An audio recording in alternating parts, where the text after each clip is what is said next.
invite you to join us for a lively discussion on what the Bible says about the problems facing today's world with special guest Ron Wyatt, an archaeologist, and your host, John Barella. Noah's Ark. The Bible tells us in the book of Genesis chapter 8 and verse 4 that the ark rested in the 7th month on the 17th day of the month upon the mountains of Ararat. Of course, the mountains of Ararat are found in modern-day Turkey, and our guest today is none other than the official discoverer of Noah's Ark, Ron Wyatt, an archaeologist. Ron, now you are obviously a very famous individual, being considered officially by the Turkish government as the discoverer of Noah's Ark. Well, whether I'm a famous person or not is not real important, John. What we have found is one of the artifacts from antiquity that is in the Bible narrative, and I'm very thrilled to have had a part in its documentation. Now, there are many people who have claimed to have discovered, of course, Noah's Ark, but the Turkish government, as we mentioned, has determined you as the official discoverer of the ark itself. The way they explained that was that if there was a diamond out in the street and hundreds of people came along, picked it up, looked at it, kicked it around, threw it down, then somebody came along and picked it up and said, hey, that's a diamond, that the person that recognized it for what it was first was the discoverer. So even though this boat-shaped formation was filmed in an aerial survey in '59, appeared in Life magazine, Reader's Digest, and a group actually went out there in 1960, but after blowing some holes in it and doing some digging, they just said it was nothing of archaeological interest. Now, there are many people, Ron, who consider the book of Genesis and many of the stories in Genesis, such as Noah, of course, to be mythological and just to be considered as allegories and not actually to be taken literally. And yet we read in the Bible where the ark came to rest upon the mountain of Ararat. Now, is there a literal mountain of Ararat? We have a slide here that we'd like to show the people. It says mountains, John, plural, of kingdom of ancient Urartu, but we do have a slide here showing a very impressive mountain, and this is Mount Ararat in eastern Turkey. All of these cloud-shrouded peaks in antiquity were revered, being the abode of different gods. In Greece, it was Olympus, where Zeus and all those folks lived. Those were mythological How many mountain characters. peaks are located right in this? Well, it's like the mountains thing, the Rocky Mountains, John. This whole area of eastern Turkey was included in the ancient kingdom of Urartu, or Ararat. And so there's a lot of mountains out there. Okay, now we have another slide that you've taken there that is an aerial view, actually. All right, now this was taken in the aerial survey in 1959. This is where this boat-shaped formation first came to attention. A photogrammetry expert from Ohio State University, Dr. Arthur Brandenberger, identified this as a boat, and he has never changed his mind. So this is actually the outline of the boat that you discovered?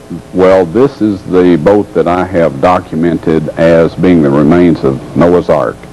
And who was it that located this? It showed up in an aerial survey of eastern Turkey. When was this now? This is in 1959. 1959. Yes. We have several other slides here to show your audience things that parts of the boat. Now, I like to be real thorough in all this, especially since many people claim they had seen the boat on Mount Ararat. And a lot of these people are honest folks. I met them. I'm not calling them a liar. There's lots of rock formations up there that look very much like a boat.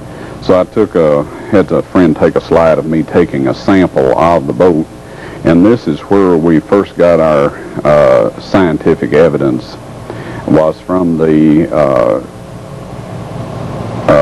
samples that we took out there. Their analysis showed this to be decayed wood, and then surprisingly enough, it showed a high metal content. So from that point, we went into metal detectors And on these other slides as we progress along here. All right, now this is the boat formation as photographed in 1984. I took Jim Irwin, Marv Steffens, Jim Irwin being the former astronaut. Right, Apollo 15 moonlander pilot. Very nice gentleman, very good Christian man. Here's a man that went to the moon, and he went to find the Ark of Noah. That's correct. That's correct. He hasn't been as convinced as I have that this is the actual remains. If the audience will look along the side here, you can see the rib timbers reflected in the outside.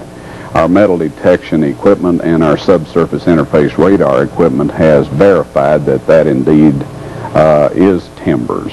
So all of the technological equipment that you took there confirmed your findings? That's correct, yes. If, say, for example, if we had taken the radar scanner out there and nothing would have shown up on it, then, we wouldn't have the evidence that we have today. All right, now along the side of this embankment that we're looking at here, you see the flags. These are reflections of rib timbers along the side of the boat. Also, the white tape shows the presence of a keelson, which parallels the keel and is part of the, structure of a boat. And all of these things are present in this formation. Now, when people think about someone finding Noah's Ark, of course, some would think that you would find a boat with the cages and some of this. Now, were you able to determine anything like this?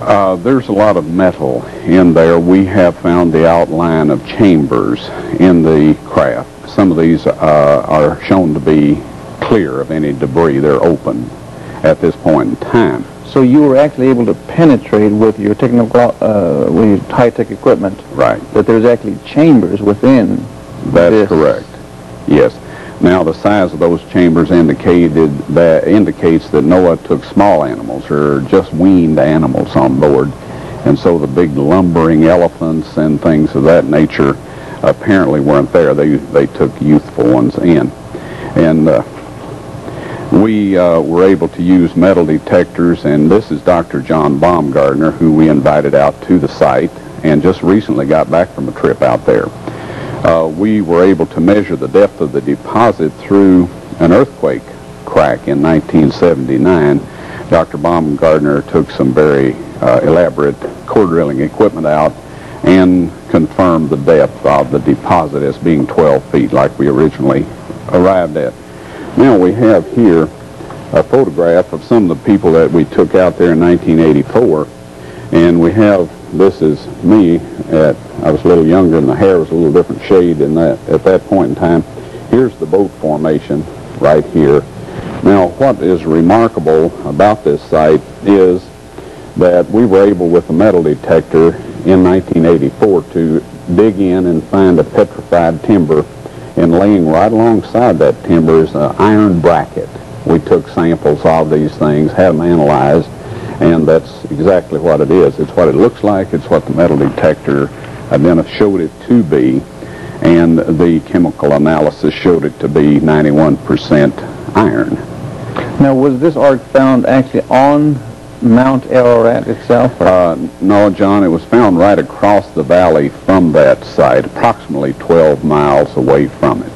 Now, Ararat's an active volcano that its last hurrah to date was in 1849, and this blew a massive chunk out of the side of the mountain, destroyed the village of Ohura, and wiped out the monastery known as St. Jacob's Monastery. All right, this is a look at the boat here on the site with some of the ribbons that we placed on it.